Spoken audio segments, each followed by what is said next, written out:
잠언 6장 20절부터 35절입니다. 내 아들아, 네 아비의 명령을 지키며 네 어미의 법을 떠나지 말고 그것을 항상 네 마음에 새기며 네 목에 매라. 그것이 네가 다닐 때에 너를 인도하며 네가 잘 때에 너를 보호하며 네가 깰 때에 너와 더불어 말하리니 대저 명령은 등불이요 법은 빛이요 훈계의 책망은 곧 생명의 길이라. 이것이 너를 지켜 악한 여인에게 이방 여인의 혀로 호리는 말에 빠지지 않게 하리라. 네 마음에 그의 아름다움을 탐하지 말며 그 눈꺼풀에 홀리지 말라. 음료로 말미암아 사람이 한 조각 떡만 남게 됨이며 음란한 여인은 귀한 생명을 사냥함이니라. 사람이 불을 품에 품고서야 어찌 그의 옷이 타지 아니하겠으며 사람이 숯불을 밟고서야 어찌 그의 발이 되지 아니하겠느냐. 남의 아내와 통간하는 자도 이와 같을 것이라. 그를 만지는 자마다 벌을 면하지 못하리라.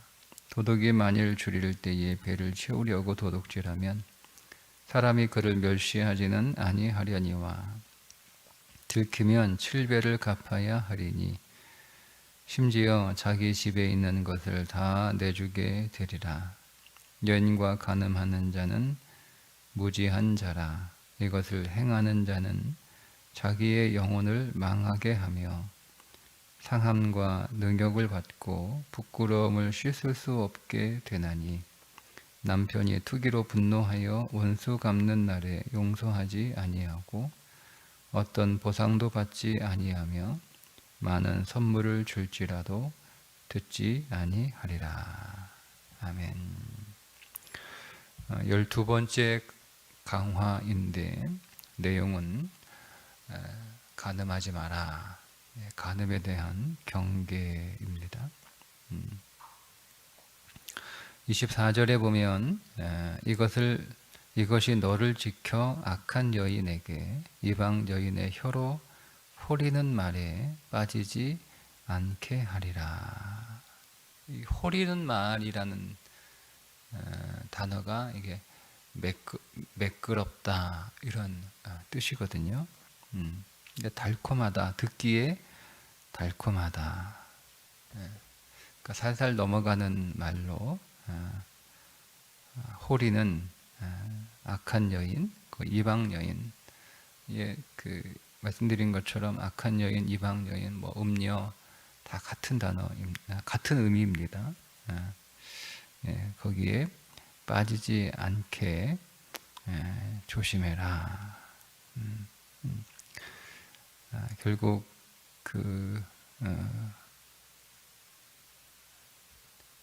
듣기에 달콤한 이 음료의 말은 굉장히 유혹에 힘이 강하기 때문에 거기에 누구든지 쉽게 빠질 수 있음을 경계하고 있는 말입니다. 25절에 네 마음에 그의 아름다움을 탐하지 말며 그 눈꺼풀에 홀리지 마라. 이게 아들에게 주는 교훈이잖아요. 네 아들아 이렇게 시작하니까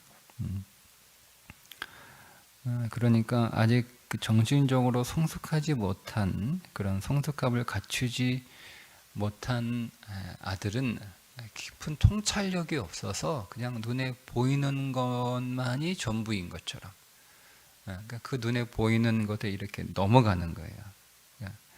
그 음녀의 달콤한 말, 그 음녀의 화려한 애모 거기에 이렇게 넘어가. 이게 청년이잖아요. 이게 젊음이니까 거기에 넘어가는 뿌리칠 수 없는 유혹이라는 거죠. 그리고 이 아름다움을 탐하지 말며 탐하다라고 하는 이 단어는 언제 제일 먼저 쓰였냐면 창세기에서 먹음직하고 보암직하고 지혜롭게 할 만큼 탐스럽다. 그 탐스럽다에 처음 쓰인 단어예요. 그러면 보세요. 아담과 하와가 하나님께서 먹으면 반드시 죽는다라고 금지하신 선악을 알게 하는 나무의 열매를 바라보았을 때 탐스럽다라고 하는 단어를 썼단 말이에요. 그리고 그 결과는 이루 말할 수 없이 엄청난 결과죠. 그죠? 굉장히 상상할 수 없을 만큼 그냥 뭐 저거 하나 먹으면 뭐 무슨 일이 있겠는가? 어? 하나님은 반드시 죽는다라고 했는데 사단은 와가지고 그렇게 얘기하지 않잖아요. 그 말이 넘어가는 거예요. 그리고 보기가 너무 좋은 거예요. 탐스러울 만큼 굉장히 아름다운 거죠. 근데 그거를 먹었어요. 근데 그 결과는 재앙이죠, 재앙. 그냥 뭐 단순히 뭐 문제가 생기는 정도가 아니고 재앙이에요. 인류의 재앙이에요. 엄청나게 상상할 수 없을 만큼 굉장한 파괴력이 크다라고 하는 것이 이 탐스럽다라고 하는 단어에 들어있는 의미예요. 그러니까 보세요. 이 음녀라고 하는 것은 보이는 것과는 다르게 그 결과는 상상할 수 없을 만큼 굉장히 파괴적이다. 우리가 상상할 수 없을 만큼 굉장히 재앙적 수준의 불행을 우리에게 가져온다라는 것을 말하고 싶은 거예요. 솔로몬이. 이게 별것 아닌 것처럼 우리가 가볍게 생각할 수 있는데 사실은 그렇지 않다라고 하는 거죠. 그래서 이어지는 말씀에 이렇게 얘기합니다. 26절에 음료로 말미암아 사람이 한 조각 떡만 남게 되며 음란한 여인은 귀한 생명을 사냥함이니라. 그러니까 모든 재산 다 잃어버리는 거예요. 심지어 생명까지 잃어버린다라고 하는 거예요. 그러니까 그 정도로 굉장한 파괴력이 있습니다. 자, 그것을 비유적으로 설명을 해주는데 이어서 27절에 사람이 불을 품고서야 불을 품에 품고서야 어찌 그의 옷이 타지 아니하겠으며 사람이 숯불을 밟고서야 어찌 그의 발이 되지 않겠느냐. 그러니까 이걸 불로 묘사를 하는 거예요. 그러니까 온 인생을 다 태운다는 거죠. 온 인생을 다 태운다는 거예요. 근데 여러분, 우리가 가끔 이제 화재에 관한 뉴스를 들을 때 작은 불씨로 시작을 하잖아요. 그게 뭐 아예 작정하고 불을 내려고 막 거기에 기름을 부어가지고 그렇게 화재가 나는 경우는 거의 없잖아요. 다들 얼마 전에 우리 대구 섬유공단에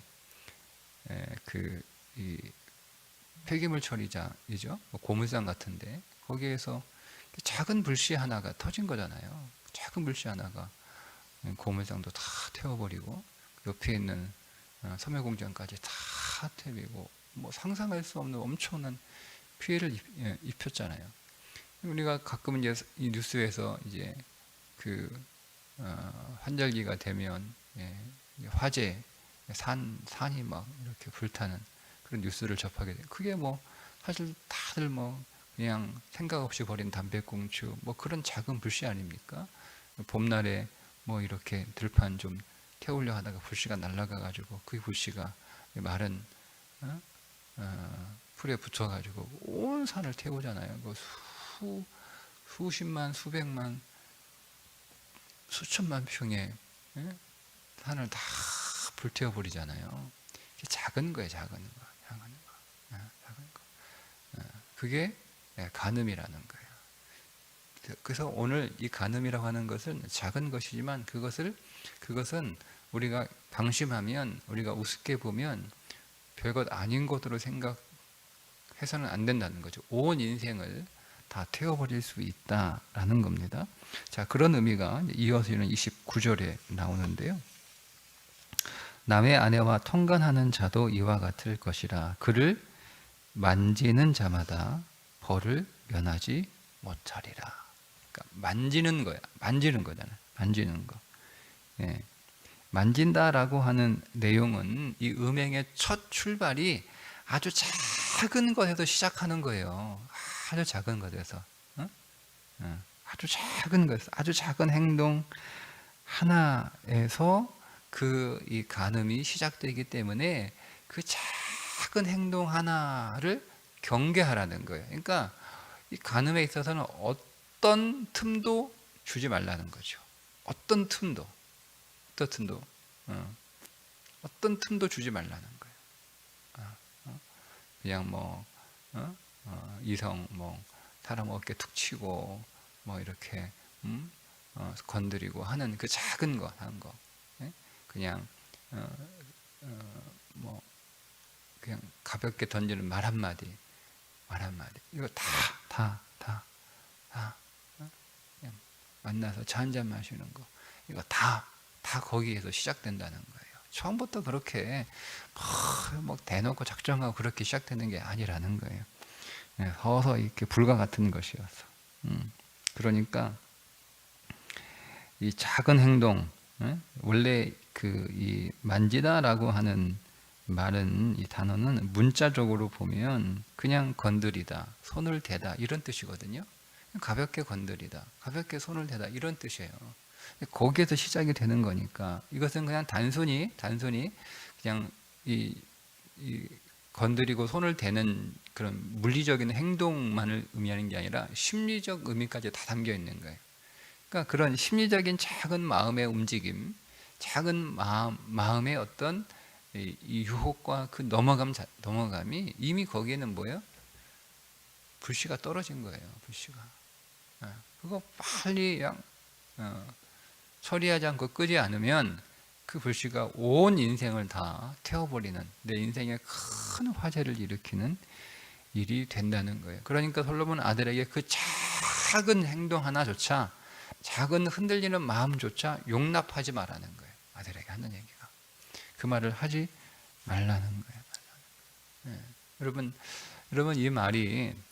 이 말을 하고 있는 사람이 누구예요? 솔로몬이에요. 솔로몬이에요. 이 말을 하고 있는 사람이, 이 교훈을 아들에게 주는 사람이 누구냐면 솔로몬입니다. 수천 명의 여자를 거느렸던 솔로몬이 하는 얘기예요. 이스라엘의 역사가 여러분 언제부터 문제가 생겼죠? 그게 솔로몬 때부터입니다. 이스라엘 역사가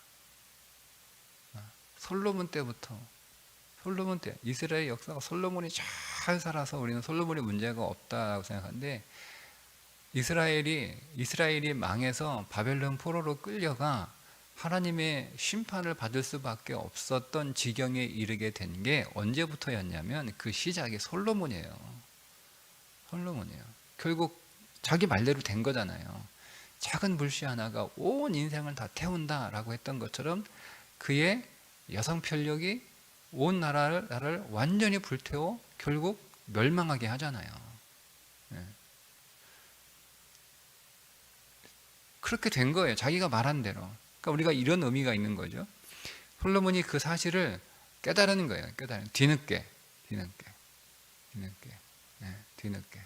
왕들은 다 그래도 된다. 다른 왕들은 다 그렇게 한다. 그렇게 생각했을 거 아니에요. 그리고 처음에 사실은 솔로몬은 그 여자를 좋아해서 그렇게 한 게 아니라 정치적인 이유였어요. 나라를 부강하기 위해서 다른 나라와 조약을 맺고 좋은 관계가 되려면 그 나라의 공주를 아내로 데려와야 되는 거예요. 여기 또 시작이 된 거예요. 근데 그게 어떤 결과를 가져올지는 솔로몬도 상상을 못한 거죠. 설마 그것이 자기가 통제할 수 있다고 생각을 한 거예요. 충분히 자기가 그것을 언제든지 컨트롤할 수 있다라고 생각을 하는 거예요. 근데 그렇습니까? 아니잖아요. 그 여인을 통해서 우상이 들어오게 되고요. 그 우상이 들어오는 것으로 끝나는 게 아니죠. 그냥 우상의 신전이 들어오기도, 우상의 문화가 들어오기도 하고, 그러니까 우상의 삶이 들어오는 거죠. 그 나라가 망하는 거예요. 나라가 완전히 끝나잖아요. 그렇게 되는 거예요, 이게. 자, 그래서 30절에 보면 도둑이 만일 줄일 때에 배를 채우려고 도둑질하면 사람이 그를 멸시하지는 아니하려니와 31절 들키면 7배를 갚아야 하리니 심지어 자기 집에 있는 것을 다 내주게 되리라. 그러니까 정말 어쩔 수 없는 상황에서 도둑질을 한 거예요. 정말. 왜냐하면 배고파 죽게 생겼으니까. 그래가지고 정말 어쩔 수 없이 너무 배가 고프면 자기도 모르게 이렇게 손이 가요.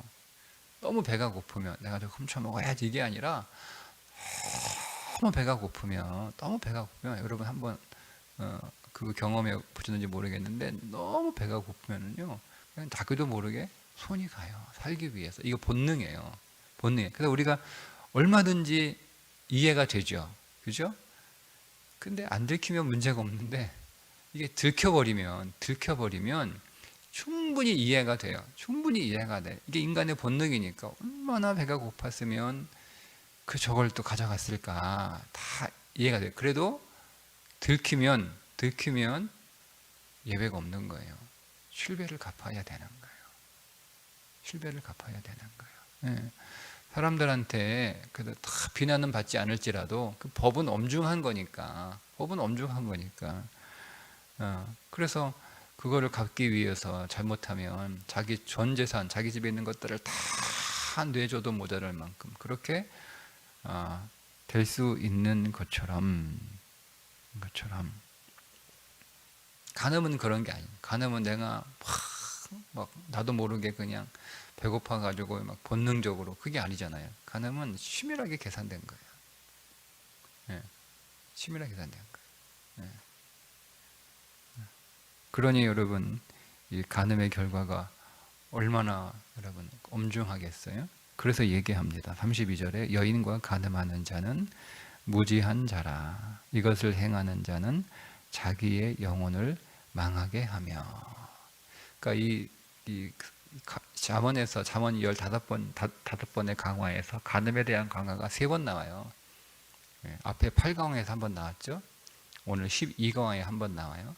또 나와요 뒤에. 근데 각마다 의미가 좀 달라. 그러니까 그 초점이 달라요. 오늘 12번째 강화의 간음은 이웃집 여자와 간음하는 거예요. 남편이 있는 아내와 간음하는 거예요. 간음하는 거예요. 자, 그렇게 간음한 자는 무지한 자라. 이것을 행하는 자는 자기의 영혼을 망하게 한다. 이렇게 말씀하고 있어요. 무지하다. 생각이 없다는 거, 생각이. 생각하고 판단할 수 있는 그런 지각이나 이성이 완전히 마비된 상태라는 거죠. 그게 간음의 결과를 가져오는 상태인 거예요. 그러니까 이걸 다 뺏기는 거죠. 나의 모든 이 이성적 기능, 생각할 수 있는 게 판단할 기능이 음녀의 호리는 말과 그의 겉으로 보이는 그 아름다움에 넘어가가지고 이게 작동을 안 하는 거예요. 작동을 안 해가지고 어떤 상태가 되냐? 영혼이 망한다라는 영혼. 그의 인격이나 그의 삶 전체가 다 파괴될 뿐만 아니라 심지어 영혼이라는 단어를 썼으니까 하나님과의 관계 안에서도 영혼은 하나님과 관계하는 하나님이 거하시는 초소니까 그게 파괴되는 거예요. 즉 하나님과의 관계도 하나님과의 교제도 끊어버리는 거예요. 그 바울이 여러분 이 문제에 관하여 고린도 교회에 매우 심각하게 얘기하잖아요. 너희 몸이 하나님의 성령이 거하시는 전인 줄 알지 못하느냐 이렇게 얘기하잖아요. 33절에 상함과 능력을 받고 부끄러움을 씻을 수 없게 되나니. 그러니까 여러분 간음한 것은 그냥 한번 이렇게 잘못했으니까 그냥 그때로 끝나는 게 아니라 그거는 계속 가는 거예요. 계속 사람들이 잊어버리지 않아요. 계속 가지고 가는 거예요. 계속 상함받고 계속 능욕받고 계속 부끄러움 당하는 거예요. 그러니까 일시적인 게 아니라 영구히 이게 이 표현이 자체 그래요.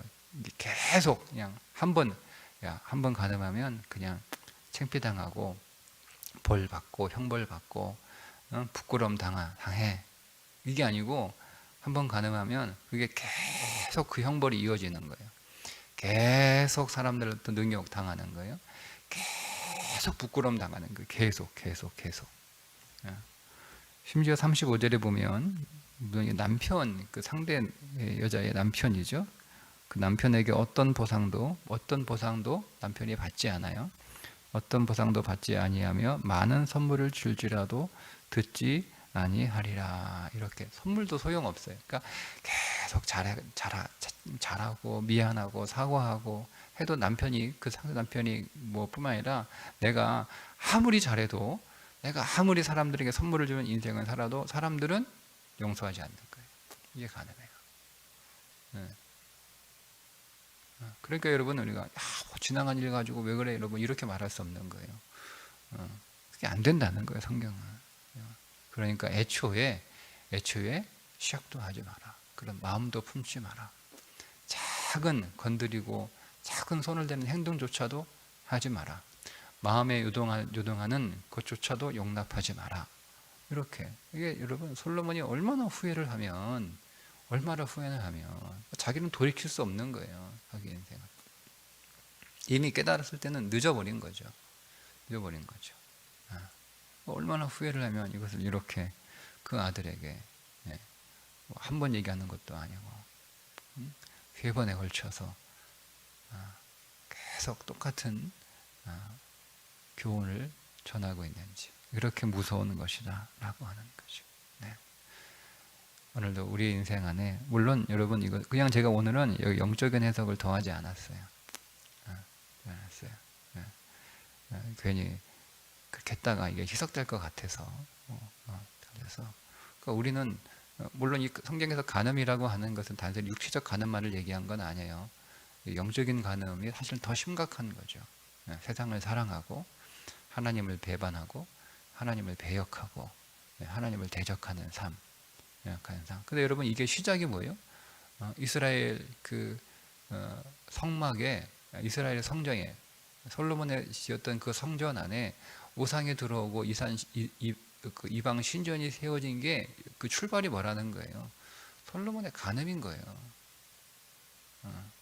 솔로몬의 그 간음에서 시작된 거라는 거죠. 그러니까 여러분 이게 그냥 제가 전에도 말씀드렸지만 이게 분리된 게 아니라 다 연결된 거예요. 솔로몬이 어쨌든 자기는 여자가 좋아서가 아니라 나라를 위해서 좋은 의도를 가지고 그렇게 했던 거잖아요. 근데 그것이 결국 어떤 결과를 가져왔느냐? 하나님의 거룩한 성전, 성전이에요. 성전은